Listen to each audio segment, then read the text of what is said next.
Hi ಮಕ್ಕಳೇ, ನಾವು last ಕ್ಲಾಸ್ನಲ್ಲಿ ಅಕ್ಷರಾಭ್ಯಾಸ 9 ತಿಳ್ಕೊಂಡಿದ್ದಾಗಿತ್ತು.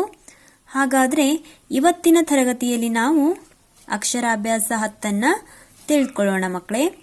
ಎಲ್ಲರೂ ಕೂಡ ಪೇಜ್ ನಂಬರ್ 76 ಓಪನ್ ಮಾಡಿದ್ದೀರಿ ಅಲ್ವಾ? ನೋಡಿ ಮಕ್ಕಳೇ, ಇಲ್ಲಿ ಅಕ್ಷರಗಳನ್ನು ನಾನು ಹೇಳ್ಕೊಡ್ತೀನಿ, ಹಾಗೆ ನೀವು ಕೂಡ ಹೇಳಬೇಕು. ಅಂ, ಅಹ, ङ, ಞ. ಇನ್ನೊಮ್ಮೆ ಅಂ, ಅಹ, ङ,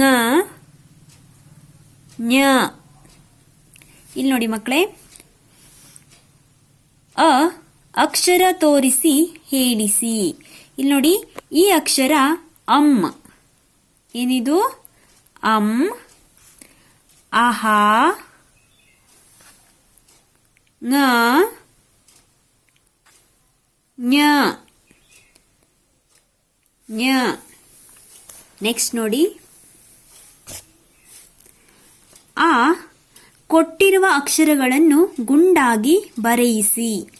ಇಲ್ಲಿ ಕೊಟ್ಟಿರ್ತಕ್ಕಂತಹ ಅಕ್ಷರಗಳನ್ನು ನೀವೇನ್ ಮಾಡಬೇಕು? ಗುಂಡಾಗಿ ಇಲ್ಲಿ ಬರಿಬೇಕು ಮಕ್ಕಳೇ. ಈ ಅಕ್ಷರಗಳನ್ನು ನಿಮ್ಮ ಪೆನ್ಸಿಲ್ನಿಂದ ನೀವು ತಿದ್ದುಬಿಟ್ಟು ಇಲ್ಲಿ ಕೊಟ್ಟಿರ್ತಕ್ಕಂತಹ ಸ್ಥಳದಲ್ಲಿ ನೀವು ಗುಂಡಾಗಿ ಬರಿಬೇಕು. ಬರಿತೀರಿ ಅಲ್ವಾ? ಓಕೆ, ನೆಕ್ಸ್ಟ್ ಪೇಜ್ ಓಪನ್ ಮಾಡಿ.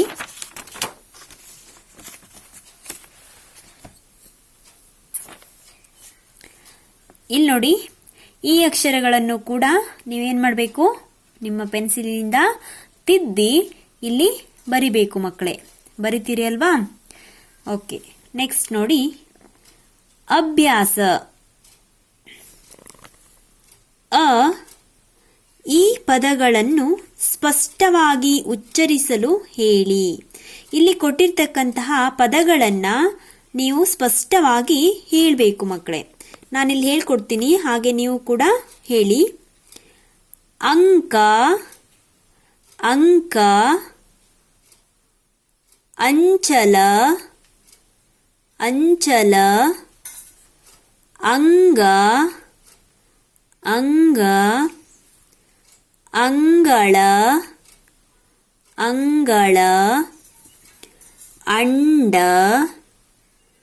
ಅಂಡ, ಅಂಜನ, ಅಂಜನ, ಅಂದ, ಅಂದ, ಅಂತಃಪುರ, ಅಂತಃಪುರ,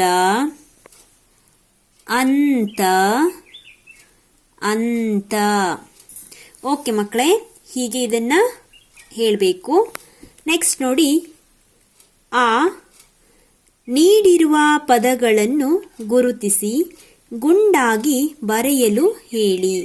ಇಲ್ಲಿ ಕೊಟ್ಟಿರ್ತಕ್ಕಂತಹ ಪದಗಳನ್ನು ಗುರುತಿಸಬೇಕು, ಹಾಗೆ ಗುಂಡಾಗಿ ಇಲ್ಲಿ ಕೊಟ್ಟಿರ್ತಕ್ಕಂತಹ ಲೈನ್ನಲ್ಲಿ ನೀವು ಬರಿಬೇಕು. ನಾನು ಇದನ್ನ ಹೇಳ್ಕೊಡ್ತೀನಿ, ಹೇಳಿ. ಅಂಕಣ, ಅಂಕಣ, ಅಂತರ, ಅಂತರ, ಅಂದ, ಅಂಧ, ಅಂತ, ಅಂತ, ಅಂಗ, ಅಂಗ.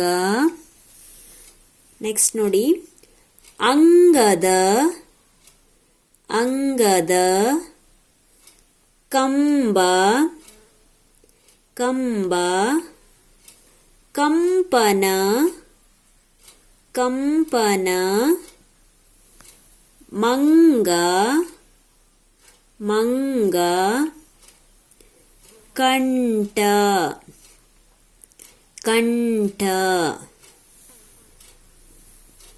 ಇವುಗಳನ್ನು ನಾವು ಅನುಸ್ವಾರ ಶಬ್ದಗಳು ಅಂತ ಹೇಳ್ತೀವಿ ಮಕ್ಕಳೇ.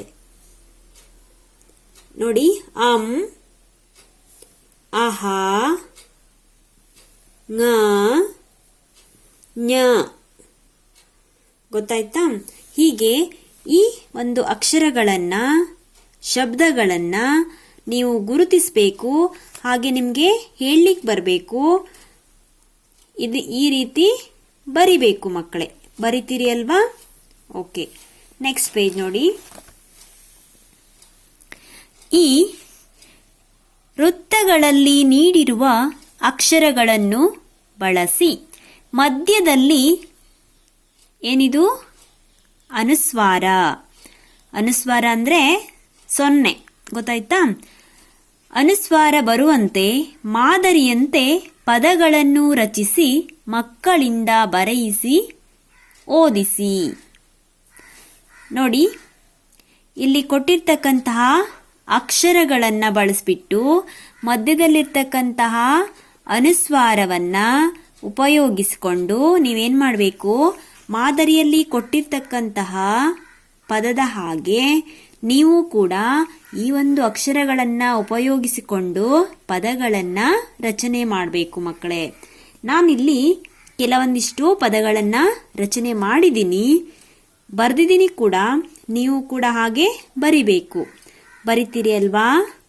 ಓಕೆ, ನಾನಿಲ್ಲಿ ಹೇಳ್ಕೊಡ್ತೀನಿ ಮಕ್ಕಳೇ, ಹೇಳಿ. 1 ಕಂದ,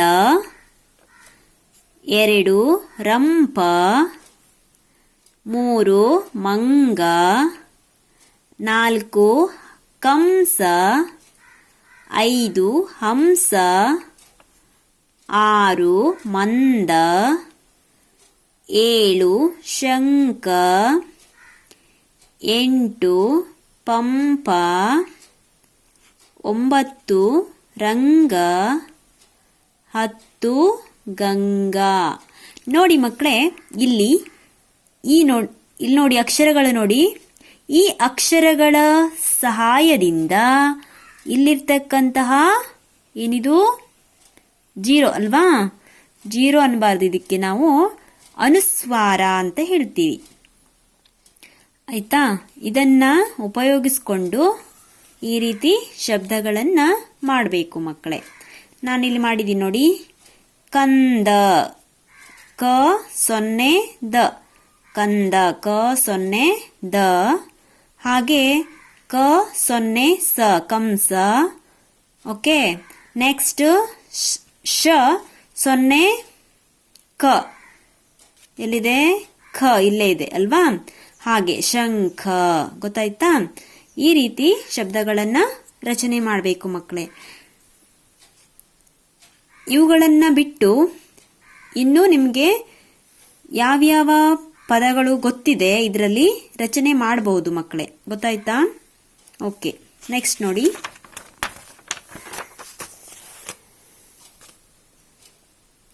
ಈ ಚಿತ್ರಕ್ಕೆ ಬಣ್ಣ ತುಂಬುವಂತೆ ತಿಳಿಸಿ. ಚಿತ್ರ 1 ನೋಡಿ. ಇದು ಏನ್ ಚಿತ್ರ ಮಕ್ಕಳೇ? ಗಾಳಿಪಟದ ಚಿತ್ರ ಅಲ್ವಾ? ಈ ಗಾಳಿಪಟದ ಚಿತ್ರಕ್ಕೆ ನೀವೇನ್ ಮಾಡಬೇಕು?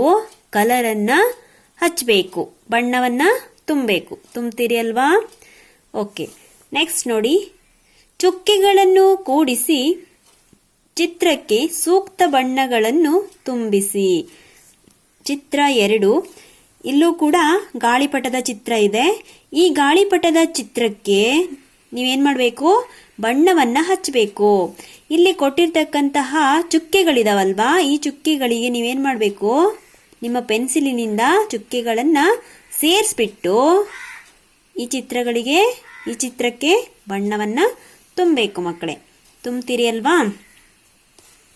ಓಕೆ, ತುಂಬಿ ಮಕ್ಕಳೇ.